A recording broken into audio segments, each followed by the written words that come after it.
Assalamualaikum warahmatullahi wabarakatuh. Selamat datang di dunia fisika. Saya Khalifah Az-Zahra, guru IPA di SMP Negeri 1 Giri, Banyuwangi, Jawa Timur.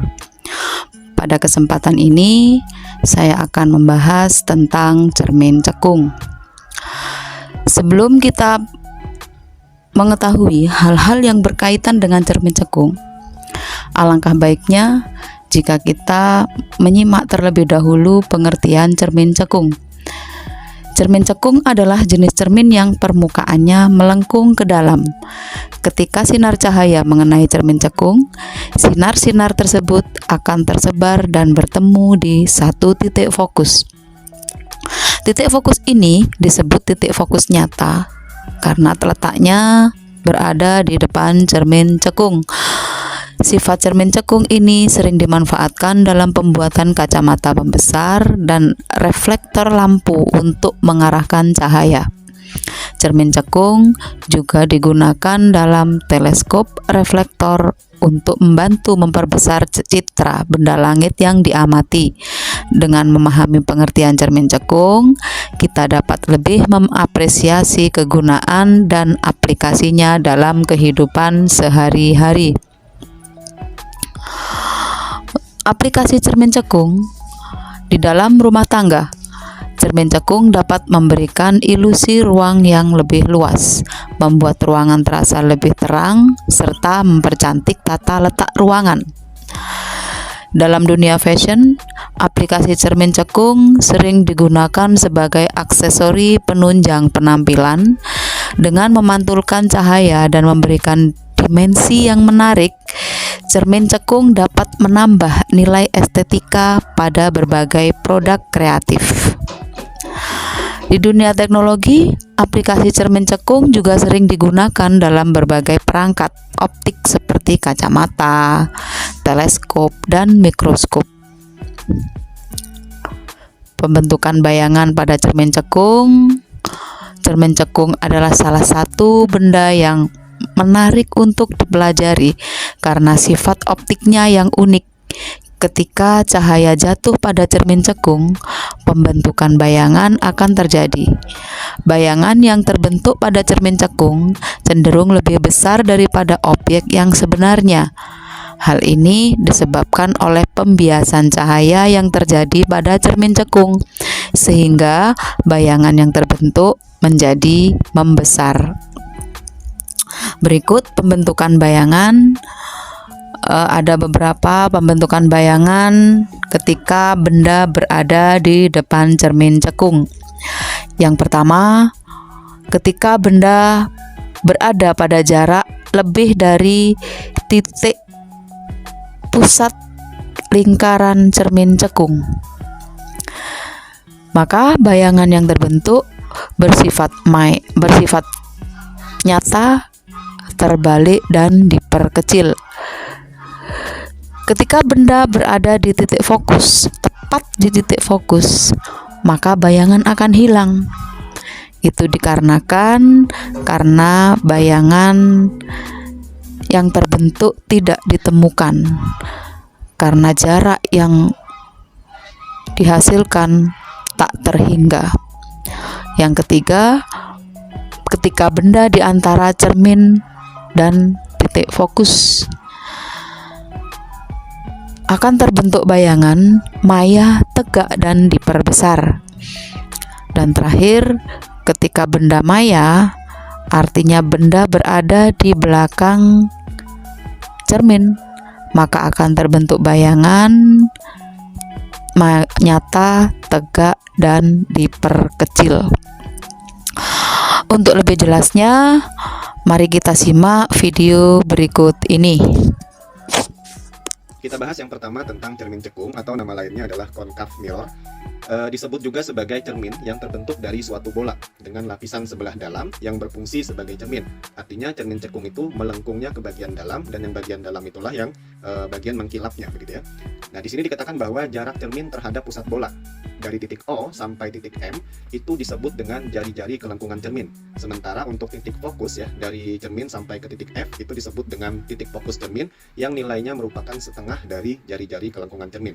Nah, Ciri khas dari cermin cekung adalah titik fokusnya berada di depan cermin. Bisa dilihat di gambar, ini cermin, kemudian bagian depan, di bagian depan ini ada titik fokus. Sehingga fokus ini bernilai positif ya, jadi F-nya itu positif.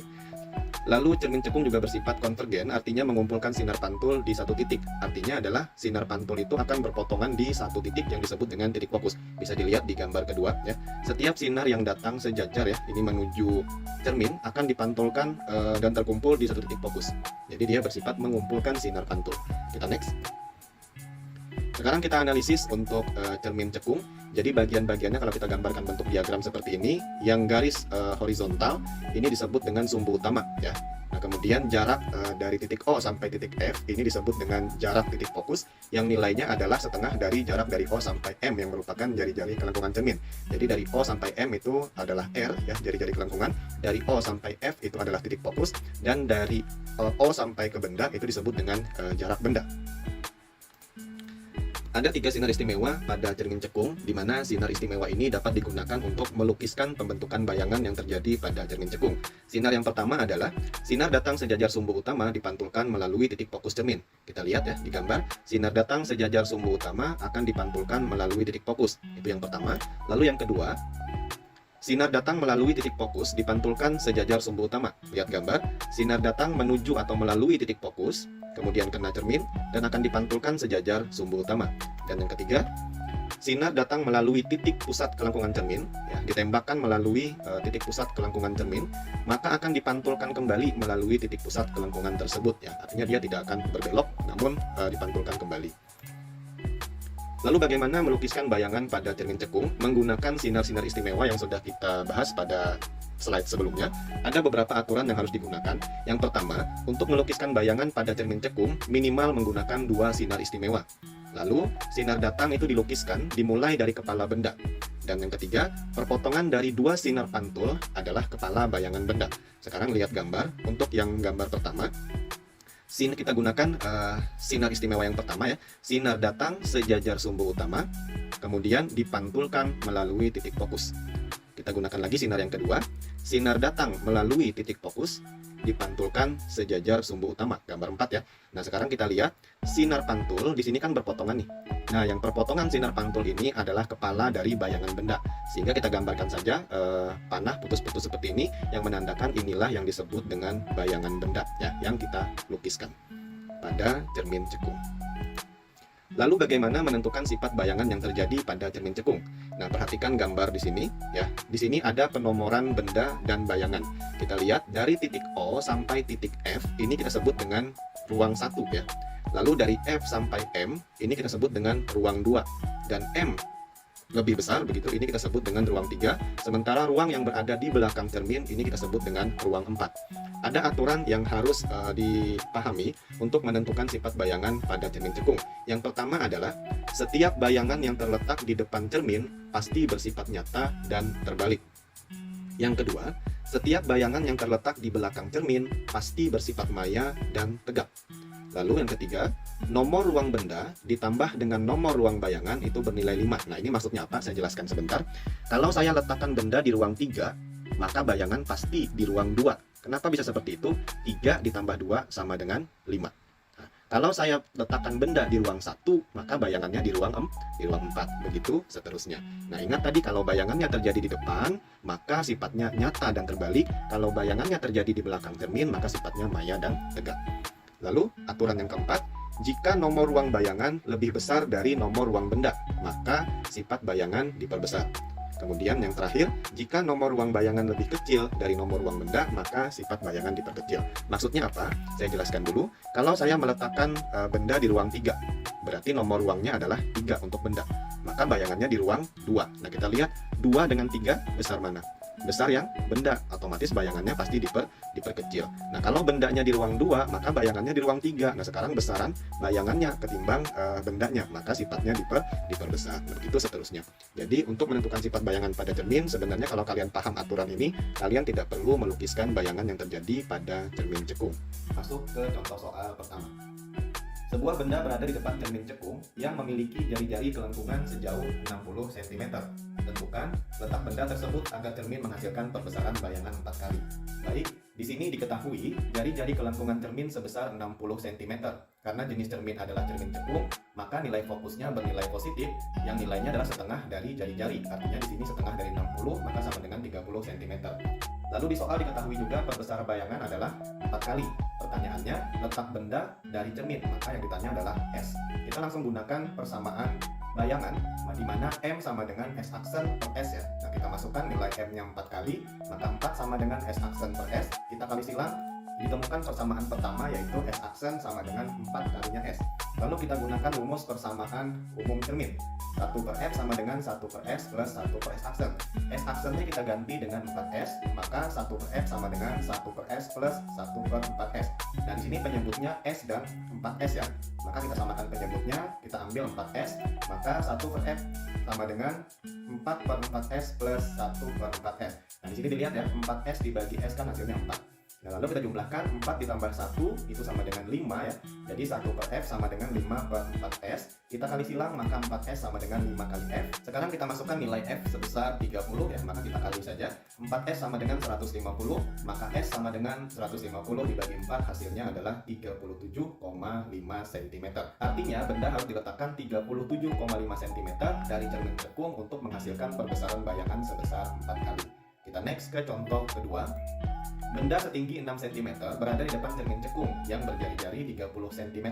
Bila jarak benda ke cermin 20 cm, maka tentukanlah jarak bayangan, perbesaran bayangan, tinggi bayangan, dan sifat bayangan.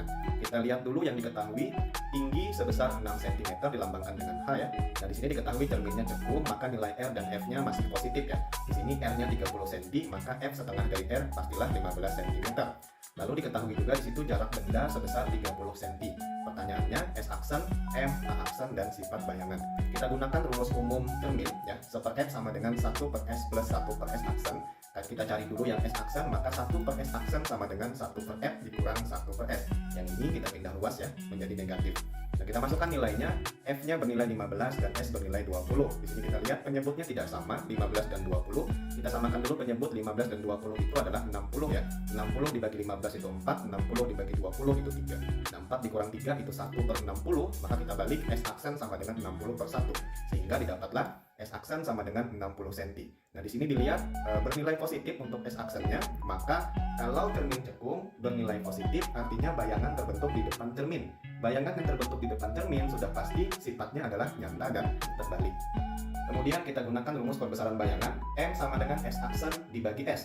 S aksennya dari nilainya 60, S-nya 20, sehingga didapatlah perbesaran bayangan sebesar 3 kali.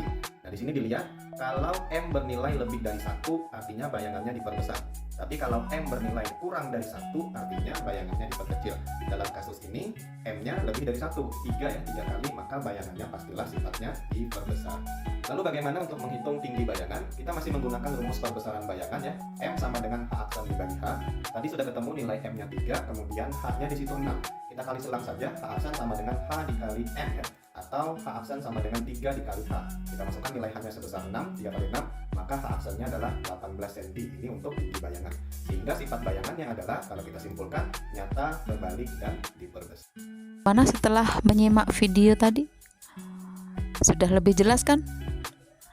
Jadi ada beberapa hal yang berkaitan dengan cermin cekung ketika terdapat benda yang berada di depan cermin cekung.